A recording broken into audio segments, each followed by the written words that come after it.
and the Saints blew them out. And I think it was like something like 42-10 or 42-17. It was a beating. And they went, wow, maybe they just don't have it this year. And they didn't, and they missed the playoffs. Yep. No, yeah, I do remember. I don't have that feeling this year. I really think that Eli's got it under control. The defense for the Patriots is not good. You know what I mean? So, we're looking at Tom Brady trying to win the Super Bowl 2 times since their defense has been shit, 2 times against the Giants, and Eli's come out on top. Absolutely. I mean, listen, you can make a point for Eli. I think you can make a point for him now. And I think if we were to have this conversation 3 or 4 years from now, I think you might be able to say he's better as far as postseason victories and Super Bowl wins and, as far as career stats and accomplishments, you might be able to say he's better than them all. And you know what? Eli still has, like I said, a handful of good football. We know Brady's best years are behind him. We know Peyton's best years are now behind him. We probably think, at this point, Drew Brees, even though he's only a couple years older than Eli, I think his best years now, at this point, are a little bit behind him. I think last year was one of those years that you can't do better than what he did last year, so it's going to be kind of a regression from here on out with Drew. And you look at the draft class that he came in with, all the hype that came in with that draft class, and Rivers, and Roethlisberger, and the early success of Roethlisberger, and Rivers to an extent where he put up a lot of wins, and he was putting up what I guess we would like to call, at this point, the Peyton Manning regular seasons, where he was getting 12, 13 wins, highest percentage passer rating, doing all the right things, and it came to the playoffs, and he collapsed. So, I mean, through 4 or 5, I would say through the first 5 years of Eli's career, he was still considered the 3rd best quarterback out of those top 3 quarterbacks picked in 2003. Between Roethlisberger's, Rivers, and Manning. It wasn't until the last 3 or 4 years that he's not just past those guys, he's blown past those guys. I mean, if you ask anybody in football, if you had to take right now, again, Rivers, Manning, or Roethlisberger, and Roethlisberger has 2 championships. But like you said before with Brady, Roethlisberger won his championships with dominant defenses. Yeah, I know everybody gives him credit, and I might be missing. I think Roethlisberger, he's a tough guy. He does a good job, but he might be one of the most overrated quarterbacks in the NFL. And that's going to sound crazy, isn't it? Because I completely agree with you. He's got 2 Super Bowls, but I consider him a very overrated quarterback. Toss the rape in there, and he's a piece of shit in my book. He's got 2 Super Bowl wins, which great. If you were on my team and you win 2 Super Bowls, feel free, rape anybody you want. I don't care. But his major thing is, like you said, playing off defense. And you could see what they look like without Palomalu. I mean, they almost lost against Cincinnati, and I know you were high on Andy Dalton in Cincinnati. I think they suck. Even my Dolphins beat them. Cleveland Browns beat them, so I mean. And by the way, your buddy Gabbard looks like shit too. Yeah, he might be out for the year. He got a torn labrum in his shoulder, non-throwing shoulder, but that's good enough to put him on the sidelines. I think Jacksonville was looking for a reason to get him out of the lineup, and now they have one. Talk about a bad pick on that part. But hey, listen, I picked St. Louis to be a 500 team, and they've lived up to expectations as far as my opinion goes, and they've played some pretty good football thus far through the first 6 or 7 weeks of this season. Including the beating that, or not the beating, but including the loss to my Miami Dolphins. Absolutely. Hey, listen, this year football's a strange game, man. You never know who's going to beat who's going to say what. Every week it's almost like a season in itself, which is great because it makes every game more important, more interesting, more intriguing. We're going to take a quick break. Go ahead. We're going to take a quick break. We're going to jump away from football. We're going to go into the NBA for a few minutes.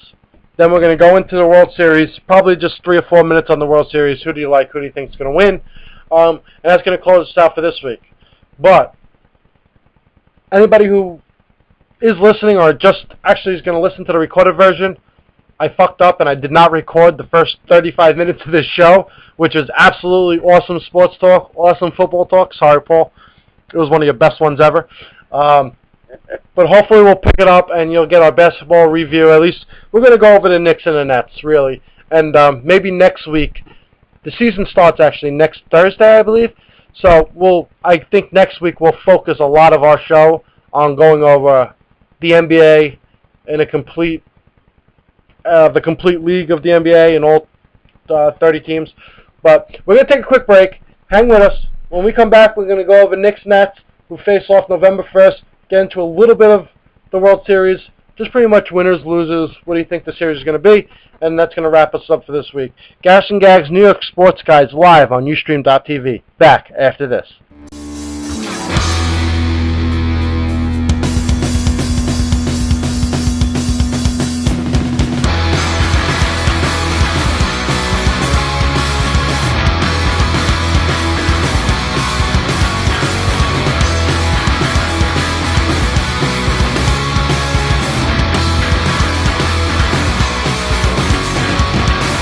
I have been lying to myself for the past year.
Welcome back to Gas and Gags, the New York Sports Guys live on Ustream.tv. We just went over a little bit of NFL, had a nice little debate on Eli Manning. We went over the Jets, the Giants, RG3 and his absolutely amazing start to his NFL career. But we're going to switch topics, and we're going to go into a little bit of NBA, something that we haven't discussed thus far on the New York Sports Guys, because we started this show in July. It wasn't basketball season, and now we're a week away from the start of the basketball season. We now have two teams in New York. We have the Knicks, who everybody knows and whatnot, and we have the Nets, who a lot of people don't know because they were in the swamps in New Jersey and nobody really gave a shit, and they were not relevant. Now with their move to Brooklyn, their acquisition of Joe Johnson to go with Darren Williams and Brook Lopez, Gerald Wallace, we have a nice little rivalry in this city when it comes to basketball, and it's the first time, I think, ever, or maybe since the Nets were in New York when they played on Long Island back in the day with Dr. J. And even at that, I think it was ABA, so there wasn't really even an NBA rivalry in New York. And this season is going to be very interesting for both franchises. You have the up-and-coming Nets, who haven't had a winning year since Jason Kidd was here when he was with New Jersey. And the Knicks, they were so bad for so long, and over the last year and a half,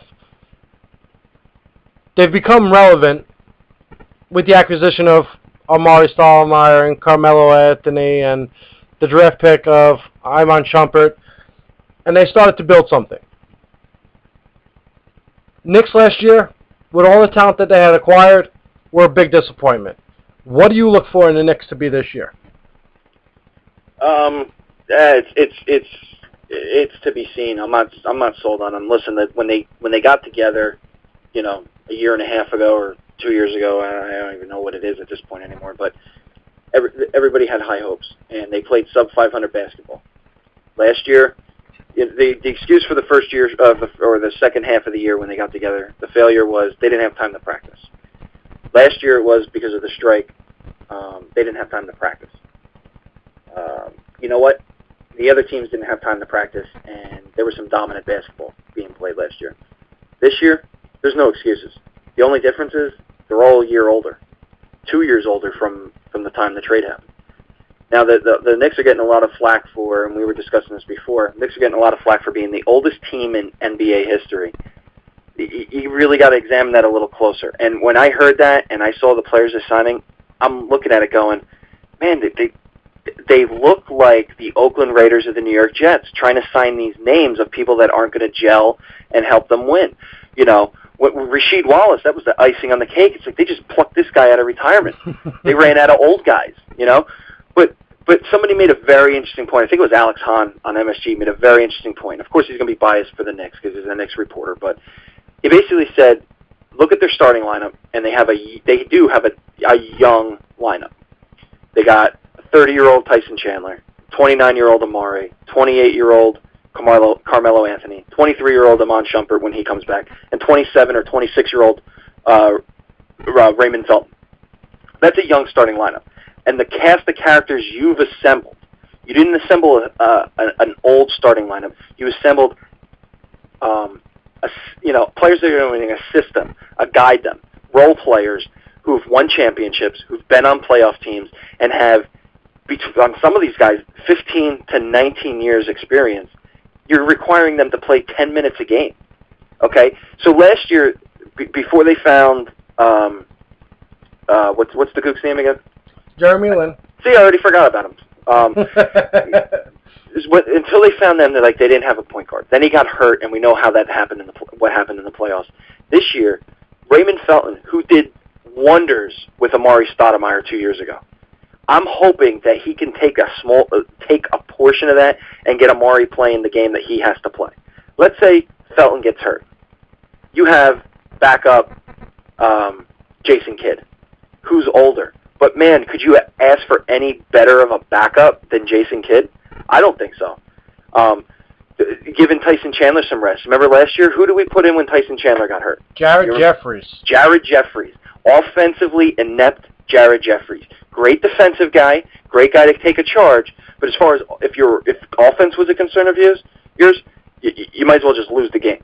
You now have Kurt Thomas, Marcus Camby, and then this new kid, Copeland. I don't know if you've seen him play. Yeah, he has some great hair. Oh, my God. This guy looks really, really good. He's a scorer. He is a scorer. He is smooth to the basket for a big guy, and he looks like he's going to be playing a huge role for the team.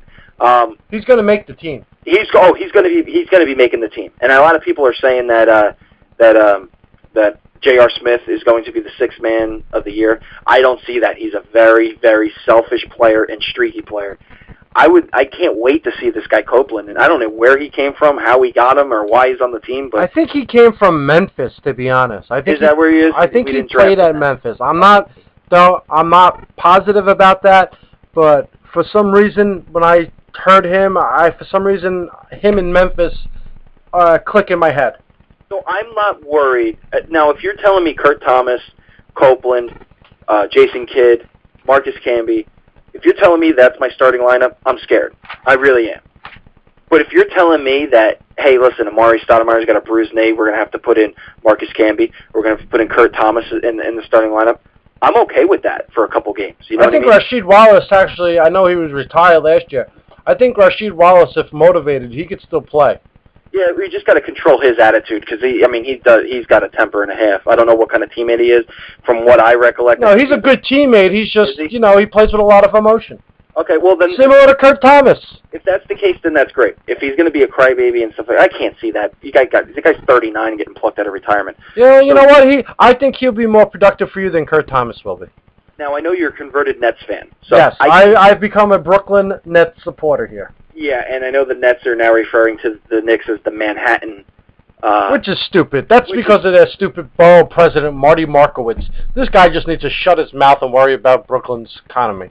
Yeah, go worry about Flatbush Avenue and stop worrying about fucking the Barclays. But that's where Barclays is Flatbush Avenue. Is it really? Yeah, Flatbush in Atlantic, I think. Well, good luck, everybody, for getting murdered on your way to a Nets game. I hope you enjoy the blowout and the sub-500 record. Actually, I had a friend who went to a concert there, I think, like 2 nights ago. Yeah? And, Did he die? Well, we asked him, we said, what do you think about the new arena? And he says, the arena is actually awesome. It's a really nice place. He goes, but what the one downfall was, he goes, the police presence in the concourse was a bit much. And I said to him, there's a reason for that. You're in the middle of, the projects pretty much over there. It's not in a great location. And if there wasn't a big police presence, I would be concerned about that. Well, you know what? If that's the worst thing they could say about the arena, it must be a decent place. You know what? Here's the thing, too. And I know I'm busting the balls about the arena being in Brooklyn and shit like that, but have you ever been to a Devils game, or have you ever been to the Rock? Oh, yeah, you have. You saw tickets. You saw the Nets last year. Yeah, I went to the Nets. I've been to Devils games there. There is a huge police presence there, and I've never felt safer going to a game in downtown Newark. No. You know what I mean? Yeah, I don't when we took the train, I drove there once. I took the train a million times going to Devils games and stuff like that. You get off the train, and from the time you get out of the train station, there's a police officer, it seems like, every 5 feet. Yeah. You feel ultra-protected. So. Yeah, there's even police presence in the parking lots, across the street. That's where, whenever I've went there, I've driven, and, I've always parked in the lot across the street from the building. Yeah. I mean, they have all the roads closed off around the arena, so, none of the hoodlums can really get near where the event is going on. They do a good job as far as security there. Absolutely. Now let's get into this part, if you don't mind. Yes. Now, I think me and you are going to have differing views. The over/under as far as wins go for the Nets and the Knicks. The Nets are 40. The Knicks are 47. The Nets are 46. Yes. What say you? I think the Nets are a 44-win team, and I think the Knicks. See, the Knicks with me, it's hard for me to really get a feel for this team because, number one, like you said, they haven't had much time as far as practice time with the shortened year last year. But I see this year as, if they can't get it done and win 47, I think they'll be right at that number. I think 47 is a good number for them. I think you're on the right track there, and I know what you're going to say. that if they can't get it done this year, they're never going to get it done. They have the coach they want. That's another thing. You know, there was a lot of turmoil with D'Antoni when he was here.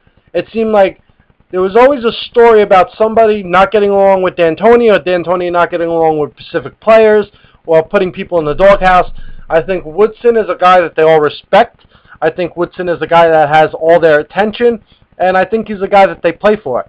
So they have a full training camp. They're going to get their 7 games of preseason in under the coach that they want to be there.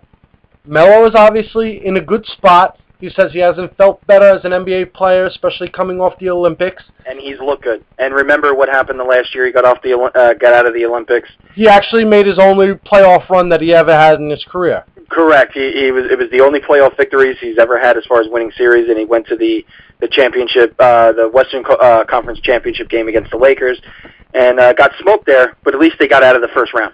You know what? And that was in the West, and that was with a lot less talent around them than he has now with the Knicks. With a younger Kobe Bryant and a championship-winning Kobe Bryant. Absolutely. So I think for the Knicks, I think their number is like right there, maybe 46, maybe 47. 40. If everything goes well and Amari can stay healthy and be a productive player with Raymond Felton, maybe they can get to 50 wins. Maybe. A lot of people are Knick fans that I've heard from and spoken to about basketball. There's not many, it seems like, that care for basketball here anymore. But a lot of them are expecting 50 wins from this team, and I don't think they're a 50-win team as of yet. I don't see that happening either. How can you... Just look at the previous 2 years with this team. But down the stretch last year, they went I think they were 24-12? 18-6 in the 24 games under Mike Woodson. All right, that's what it was, 24 games. Okay. So if they could build off of that, and I mean, they're not going to be without Shumpert, who's probably... He didn't get any attention for Rookie of the Year last year, which is a shame because I thought he deserved a little bit of credit, a little bit of attention for it. The guy he's a top 5 defending guard when healthy in this league already. Yep. And he's only played 1 season. Well, here's the other thing too, because look, and I really did. I liked the guy, and I hated seeing him go. But Landry Fields was a liability at the shooting guard position. Oh, absolutely. You know what, Landry Fields, he had a great first 2 months as a Knick. After the acquisition of Melo, he kind of forgot how to play basketball, or he was scared to play basketball with Melo. Couldn't hit a jumper, couldn't hit a free throw, couldn't hit a three-pointer. And D'Antoni continued to give this guy opportunity. Even Woodson continued to put him in the starting lineup and give him opportunities until finally, I guess it came to at the end of the year when they took him out of the starting lineup. It's kind of when this team started to play better. He shot 38% from the field last year. And how Toronto gave him all that, I don't know what Toronto was thinking. Toronto, you know what? Toronto got their fan base excited when they were talking about bringing in Lynn. And that's why they brought in, you know what? We got to bring in somebody. That's pretty much what they did. And they threw money at Landry Fields. Probably, obviously way too much. The Knicks weren't even going to come close to that offer, so I don't know why they did it. 4 years, $20 million, God bless. Yeah, God bless. I mean, I can shoot better than Landry Fields did. Like I said, 38% from the field. I think he was 22 from three-point, 56 in the 50s as far as free throws go. And that's your shooting guard. Your shooting guard back in the day was your number 1 scorer. And in a lot of teams, it is your number 1 scorer. So to have no offensive production from that position, to have your power forward in Amari Stoudemire having an off year last year with all the injuries and his brother dying and all that stuff on a shortened season, plus having Tyson Chandler. Tyson Chandler put up a lot of points, but he's not an offensive threat unless it's by the alley-oop. So when you have 3 huge positions, primary scoring positions that aren't getting it done, you're going to be in trouble. And Landry Fields going sucked because I did like the guy, but he was a liability. So if you can get a guy that can have somewhat of a decent offensive production, even get a shitty scoring in the mid-40s, you're adding a couple points to your game. Have the guy shoot 70% from the line, you're adding a couple more points to your games. Look how many times the Knicks have blown games where they lost by 2, 3, 4 points last year. Just a little bit more offense from them is going to go a long way. Looks like Tyson Chandler's working on his mid-range jumper, which is pretty funny looking at. Amari Stoudemire, he really, that guy's in love with himself. He really thinks he's better than what he is.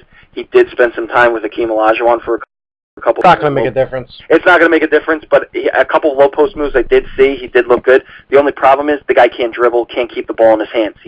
They say he has great hands. I don't know if they're watching the game or not. I'm constantly seeing the ball getting stripped, him trying to dribble and losing the ball off his foot. So that's not going to matter. But they really need to shore up their shooting guard position and get some offensive production.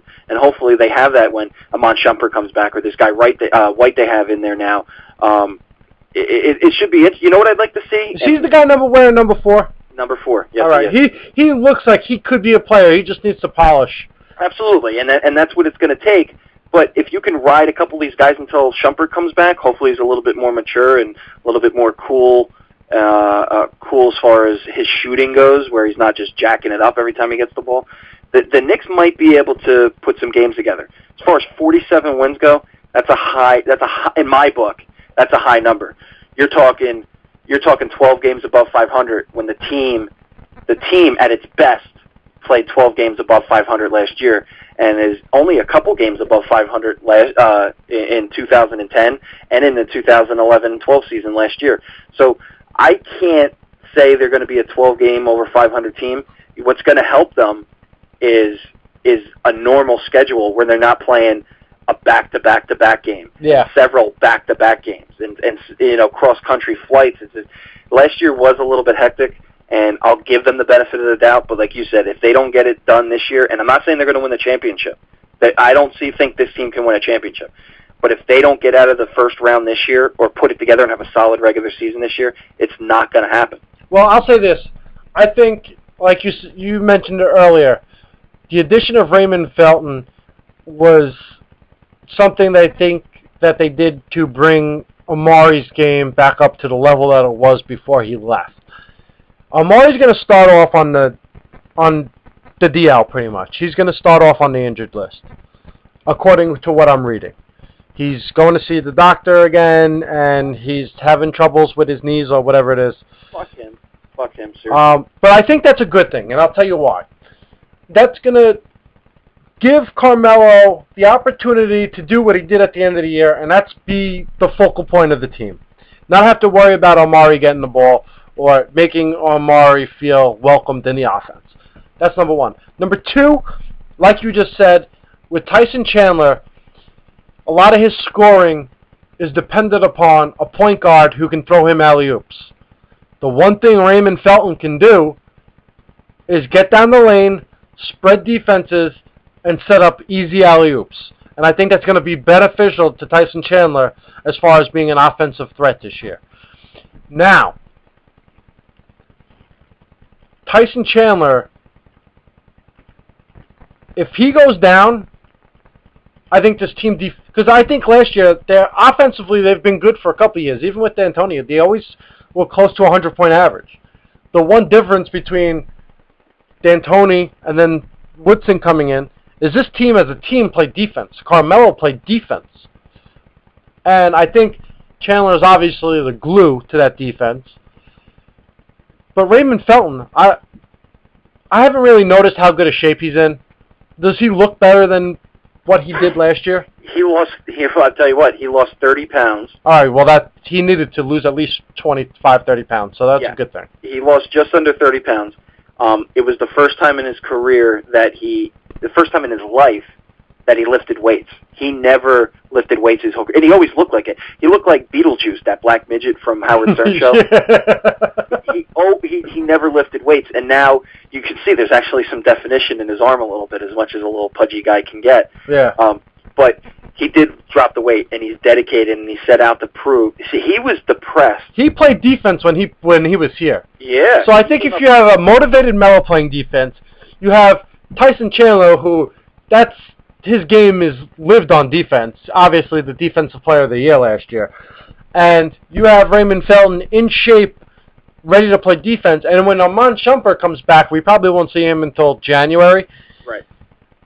This team is a defensive force. That's what I'm hoping, because remember back in the old '90s Knicks, Anthony Mason, Charles Oakley. Oh yeah, they're physical. You didn't come down the lane without taking a shot. And that's what this game is missing. That's the one thing I miss about basketball. Not just the Knicks, just basketball in general. A lot of people hate Kevin Garnett, but he hates NBA players. You know what I mean? He doesn't have the. He's not. He's old school. He's old school. And the game has gotten soft because you know what? The league has made it that way. They want offense. You used to never see like offensive charging called as much as you see it now. And that's even on the offensive side. If somebody goes to the lane too hard, offensive charge. And with all the flopping that has gone over the last 10 years, I know that they're working on trying to, make that, if you flop, they're not going to call it. Supposedly, they're going to try to cut back on calling flops. How they're going to do that, I don't know. But the game has gotten soft. It's gotten soft. You know what I hate? They can try and put in these anti-flopping rules. You know what you really need to do is they talk about you have to establish yourself in order to draw a charge. How about you have to be there? How about you have to be guarding somebody before you can draw a charge? I agree. You know what I mean? You're charging down the lane. Some guy cuts in front of you and just stands there. You know what? You're an asshole. It's like this. It's like, okay, I'm going to run out into traffic, plant my 2 feet. If I get hit by this car, I'm going to sue. You shouldn't have ran out in front. You know what I mean? Yep. I don't like that. That to me, that really made the game weak. And you didn't see too much of it. I think he started seeing it actually in the late '90s with Dennis Rodman. Rodman, Vlade Divac. Yeah, and it really made it a very weak game. I like watching, if you watch some of the old highlights with any of the old Eastern Conference teams, somebody like the Pacers, Knicks. You come down that lane, and Anthony Mason's hitting you on one side, Charles Oakley's elbowing you from the other, and you're flopping into the crowd.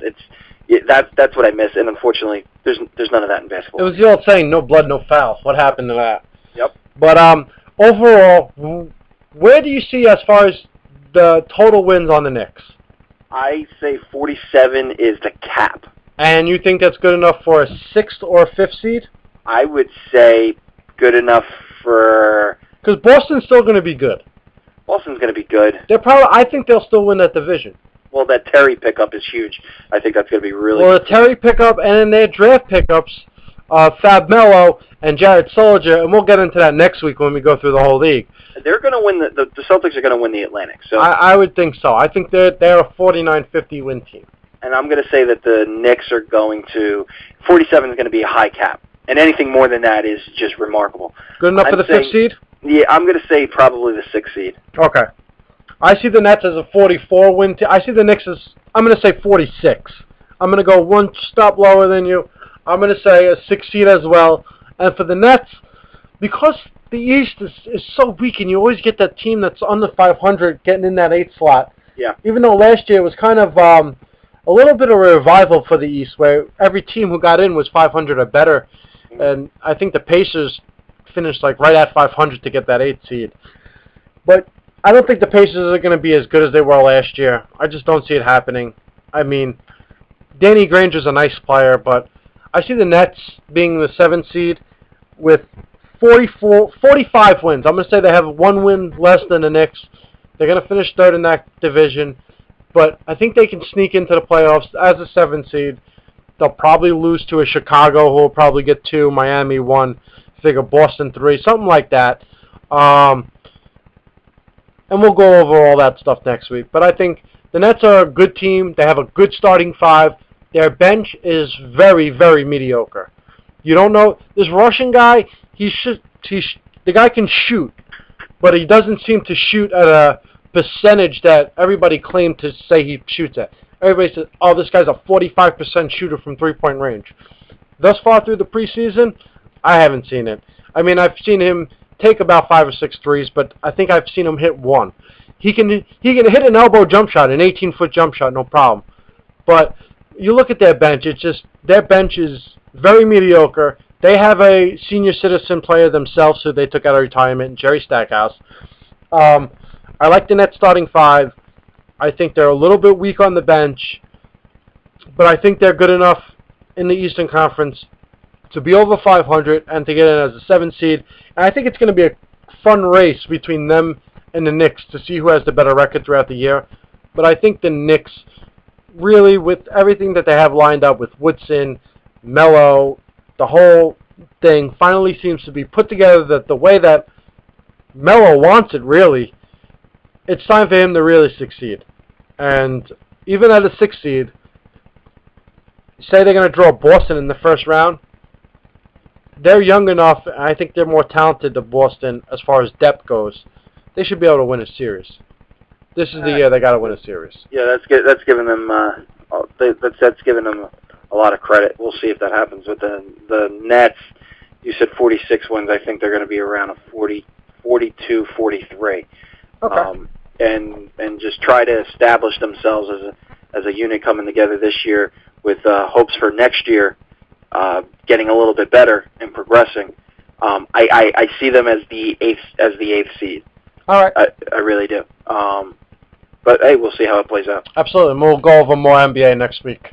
But real quick, we are way over our time limit, but World Series starts tomorrow. Detroit, San Francisco.